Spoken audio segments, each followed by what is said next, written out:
Welcome to Islamic Life Coach School Podcast. Apply tools that you learn in this podcast and your life will be unrecognizably successful. Now your host, Dr. Kamal Akhtar. Hello everyone. Peace and blessings be upon all of you. Inshallah, when this podcast goes live, we will be in the month of Ramadan. May Allah subhanahu wa ta'ala accept all of your prayers in this month. Topic of today's podcast is a long time in the making, and it's about shame. How the cycle of shame increases rejection sensitivity. I've spoken about rejection sensitivity in the past, and a certain level of it is programmed into every human being as a product of belonging and connection. Since human beings have evolved to connect, because isolation meant death, this translates into some level of emotional impact at the end of a rejection, when people don't respond to you, or people don't turn to you the way you expect them to. There's always a positive expectation of their response towards you, and when that's not met, it turns into a sensation of rejection. This is a part of a normal functioning for a human being, to experience rejection and have a fear of isolation. But like everything else, this emotion of rejection also lies on a spectrum, anywhere from somebody who's not affected at all, to somebody who feels a slight pain of perceived rejection, to somebody who experiences extreme form of rejection sensitivity, a type of a dysphoria, or RSD, which is an extreme emotional sensitivity and pain driven by the perception that the person has been rejected or criticized. In rejection sensitivity dysphoria, or RSD, the response is much more intense than what would be expected for somebody who doesn't carry this diagnosis. This response can be a very sudden, severe emotional pain, anxiety, or anger that is out of proportion to what the situation calls for. RSD is commonly found with other diagnoses like ADHD or other neurodiverse diagnoses. But the focus of today's podcast is what role does shame play in all of this? Shame is one of my favorite topics to study, and every human being lies somewhere on the spectrum of shame. If you're somebody who is under the weight of a lot of shame, then your nervous system will be much more sensitive to interpreting rejections, and it will make you a lot more intolerable to signs of rejection compared to another average human being. When people carry a heavy burden of shame, their emotional and psychological systems become more reactive to rejection, more reactive to failure, and challenging situations. This heightened sensitivity means that they may experience these events more intensely and with a greater negative impact. So in this case, shame acts more like an amplifier, exacerbating the emotional pain and distress. And this is a vicious cycle, where negative experience reinforces a feeling of shame, which in turn makes the future negative experience even harder to bear. So let's call this bearing of shame as your shame burden. If you have a lot of shame burden, you carry a lot of weight of shame on your shoulders. And because of that, your perceived rejection will be just as extreme at the most minimal incidences. And this happens because shame makes rejection about you. In presence of shame, the way your nervous system interprets the external is that things are happening because of you as a person. It internalizes the rejection saying that you are inherently wrong or unworthy. Under a heavy shame burden, your thoughts will tell you that you are being rejected because of the very core of you is wrong. So on one hand, while some rejection sensitivity is programmed into your nervous system as a part of normal human development, shame not only makes the rejection sensitivity into a heightened response, but it also tells us that it's happening because of us, because who we are, because of some inherent incapability that we're carrying around because of our genes. This, of course, is all made up. Shame increases your perceived unworthiness and makes you a target as a human being, when factually we know that your worthiness is always whole and intact. Shame makes it more difficult for you to see that what you're going through might be just a challenging moment in your life, a cycle of up and down, normal ebbs and flow of life, because life as it moves on goes through failures and successes, cycles of winning people over and being able to help them, and cycles of not being able to make an effect in them at all. Without shame, you're able to recognize that if people are disinterested in you, that is a part and parcel of living a human experience, and it's a normal part of life. Shame tells you that no, it's not normal. It just means that you are particularly broken and everyone's rejection is directed specifically at you because of who you are. And a lot of times for practicing Muslim women, this becomes very challenging because this rejection becomes about their Islamic identity. Shame starts to tell you that you are being rejected because of your core Muslim identity. Shame blocks any and all perception of the possibility that you're being rejected, not because of who you are, but because you're going through something inevitable, something that's inescapable, a challenging moment in your life as a human being. Shame makes you believe that challenges in life are abnormal, and since you are particularly broken, you're especially rejected because of your brokenness. Having a large shame burden is a main contributor for your nervous system's dysregulation. Address the shame and work on regulating the nervous system, and your rejection sensitivity will lose a lot of traction on you. Because of the concept of fitra, the innate nature of a human being, the primordial self, in Islam it is believed that every person is born with this fitra, and the innate disposition of a human being is towards virtue, understanding, and belief of Tawheed, the oneness of God. This natural state is one of purity and innocence. When an individual experiences intense shame or guilt, it is seen as a departure from this state of fitra. But the only thing that's happening is that the underlying pure, soulful self is being heavily veiled. It becomes increasingly inaccessible. You don't ever depart from it. And the fitra is inaccessible because of the burden of shame. But alhamdulillah, for our benefit, neuroplasticity offers an incredible mind-healing opportunity. Pathways that are now so ingrained with shame can be changed towards self-healing. You as an individual can reduce your heightened sensitivity to negative experiences. Any level of intervention can help rewire the brain to respond more adaptively to stress and emotional pain. Dr. Daniel Amen describes something called autonomic negative thoughts, or ANTs. In individuals with a heavy burden of shame, or more consistent with Islamic psychology, people under a heavy burden of waswas, these seemingly automatic negative thoughts that are supposed to be fleeting thoughts become more and more reinforced, and they exacerbate the emotional pain. So you get to recognize and challenge these ANTs, the automatic negative thoughts. And this is so you can help break the cycle of shame and the heightened sensitivity. A shame disbalance, or hyper-focus on the shame and less focus on the recovery, should be the main focus of any therapeutic modality. Spiral of shame creates a negative downward vortex that becomes a self-propagating negative spiral where there's automatically an imbalance and hyper-focus on shame and minimal to no focus on recovery. Zooming out momentarily and taking a realistic picture of your life, keeping yourself accountable for your moment-to-moment reactions, looking at the forest rather than the trees. And with anything in Islam, this also requires a balanced approach, not a hyper-focus on your own unworthiness.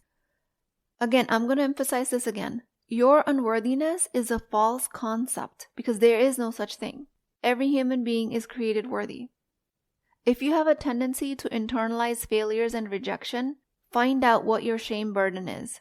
Start to view each incident as isolated, something that's external, something that does not reflect on your inherent character.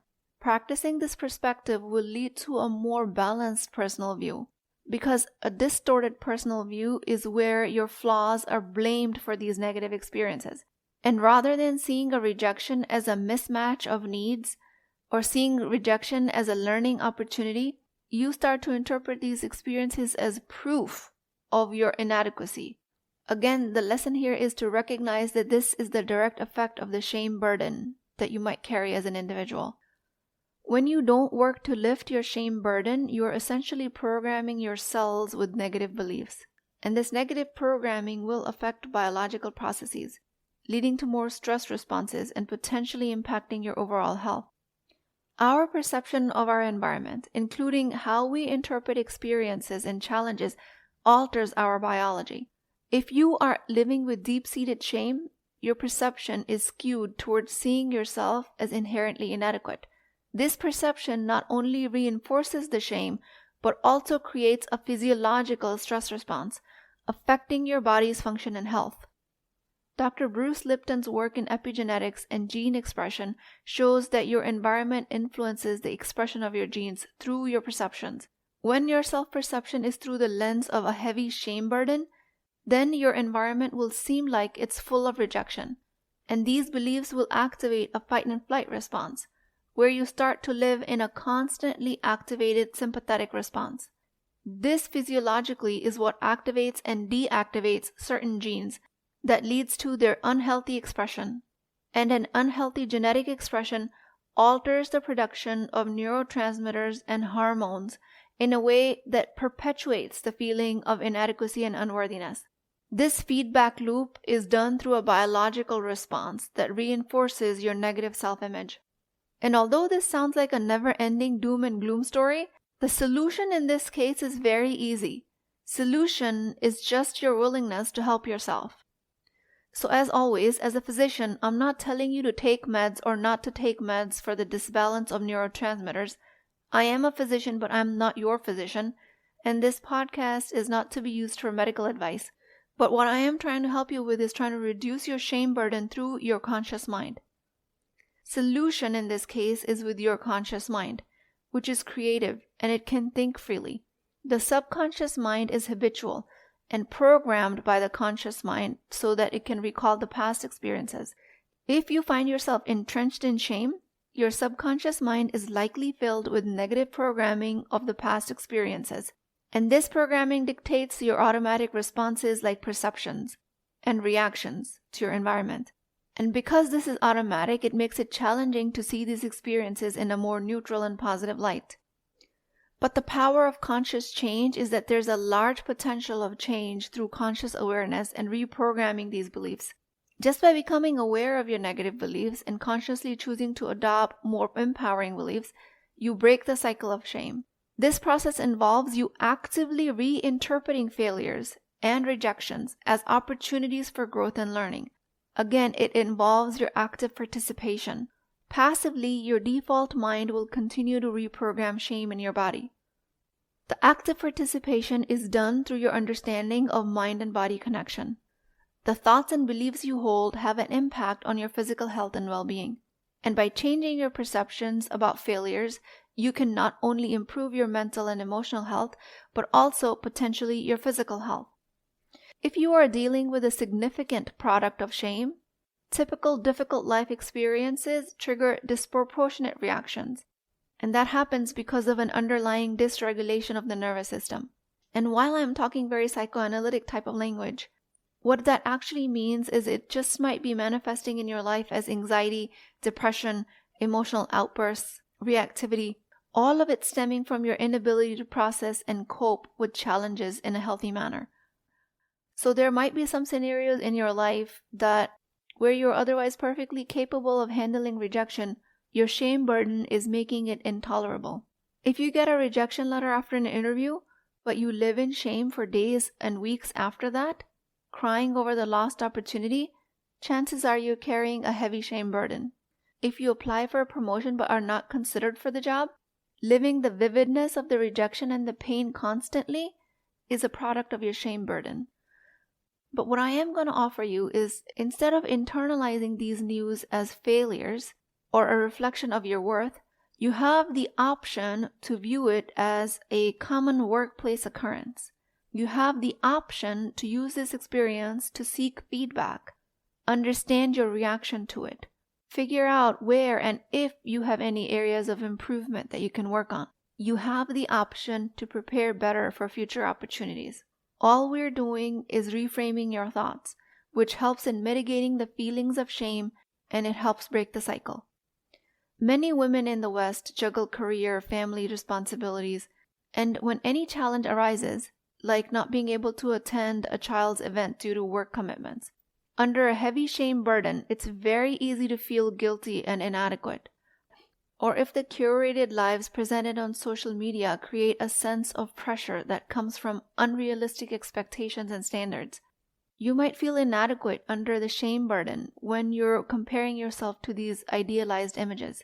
Under a dysregulated nervous system, it's hard for you to normalize the idea that social media is just a representation.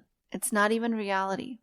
But the reality will be hidden from you because of your own shame burden about your life circumstances. Shame makes you view difficulties in relationships as personal failures. But every relationship guru and expert will tell you that relationship ruptures are a part of dynamics of human interactions. Because of shame, you will be unable to create healthy conflict management standards, even if they were modeled for you in your childhood. Without shame, you can have the strength and self-encouragement to create open communication and approach relationships with problem solving, rather than internalizing each argument as a personal fault. Actively work to change the way you interpret challenges. View them as opportunities for growth. This will help heal your shame burden. Seek out support. Use friends, family, professional counselors, coaches, all to gain perspective and reduce feelings of shame burden. Cognitive reframing, as is introduced by cognitive psychologists, is a fancy way of saying just change the sentences in your mind. Think about things differently. Frequently put your expectations through a fact-check type of a filter. I do want to take some time now to talk about the impact of shame on otherwise intelligent people.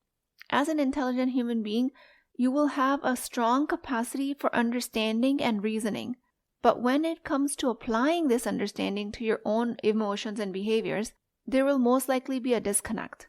This gap between cognitive understanding, which is knowing better, to practical application, which is doing better, is rather wide in otherwise intelligent women.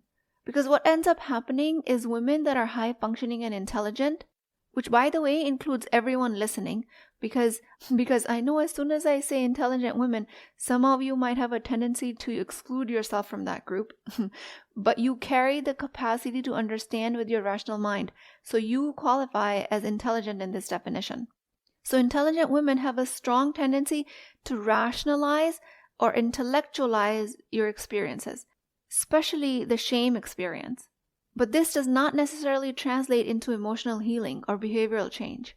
So what ends up happening is you as an intelligent woman will find yourself stuck in patterns of self-criticism and shame, unable to change these patterns, but you having an intellectual knowledge of it. So then there's this another loop that gets created, which is the loop of knowing versus doing. And there's a disparity between intellectual and academic understanding and practical application, which grows wider and wider. Even when you know what is healthier or more productive, you can still struggle to implement these insights into actions. And this gap becomes wider and wider, which leads to more self-shaming, where you berate and judge yourself even more, especially for not living up to your own standards of understanding. It's a very gentle reminder here. Intelligence, intellect, all of that create a high standard for you. But that level of wisdom lives in your brain, while shame lives in your body. The mind can be very smart and rational, but the body doesn't catch up, and it doesn't have to, because the body operates under a different set of rules. So you have to slow down and create an experiential change to provide yourself healing from the shame burden. This discrepancy between cognitive and emotional intelligence is one of the main blocks that I see in people that I coach. Women with high IQs are very adept at processing information, understanding all of the theoretical concepts that I'm providing you. You are very good at solving abstract problems, but emotional intelligence speaks a whole different language because emotions live in the body. It is a completely different skill set. And this discrepancy leads to a situation where intellectually sound women understand what they should feel in a given situation, but they struggle to meet that standard. So the overemphasis on rational thinking and learning and acquiring of knowledge, it comes at the expense of acknowledging and processing your emotions.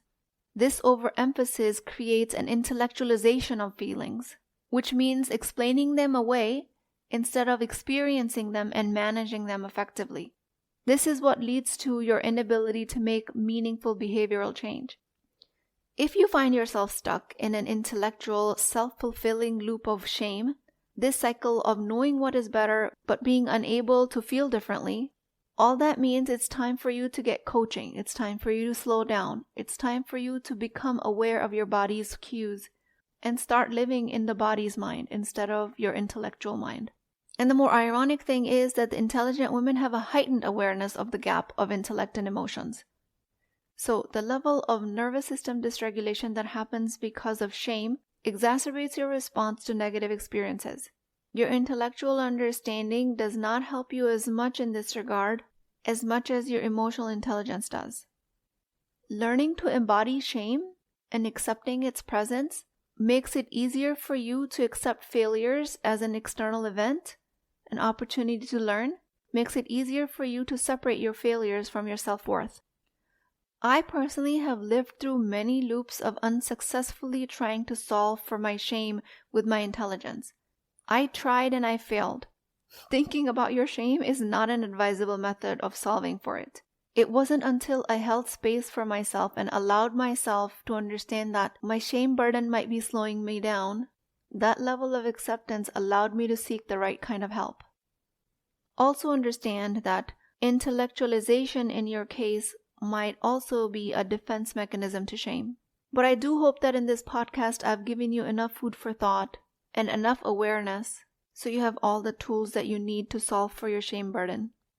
With that, I pray to Allah subhanahu wa ta'ala, O Allah, the most compassionate, the most merciful, only you know the depths of our hearts and the burdens that we carry. When I'm under the burden of shame, help me remember my fitrah. O Allah, make it easier for me to return to my pure and innocent nature, just the way you created us. O Allah, grant us the wisdom to tell the difference between knowledge of the mind and wisdom of my body. Teach me to align my actions with my heart, for you are the best of planners, the most merciful, the most loving. To you I entrust my affairs, my healing, lift my shame, and make easy my journey towards my wholeness. Ameen ya Rabbul Alameen. Please keep me in your du'as. I will talk to you guys next time. If you're interested in getting coached by me, I'm offering a very affordable opportunity to do that with Wisdom Wednesdays. This is not a course, not a lecture. This is an opportunity for live coaching, real change with Islamic adab and etiquette. You do not need more information. You actually need a space to create change. At $19.99 a month, which is the price of takeout dinner, you as a Muslim woman will create confidence, intimacy, and connection without shame or fear of judgment, because your privacy is my highest priority. So join at www.islamiclifecoachschool.com, resources, Wisdom Wednesdays. I'll see you inside, inshallah.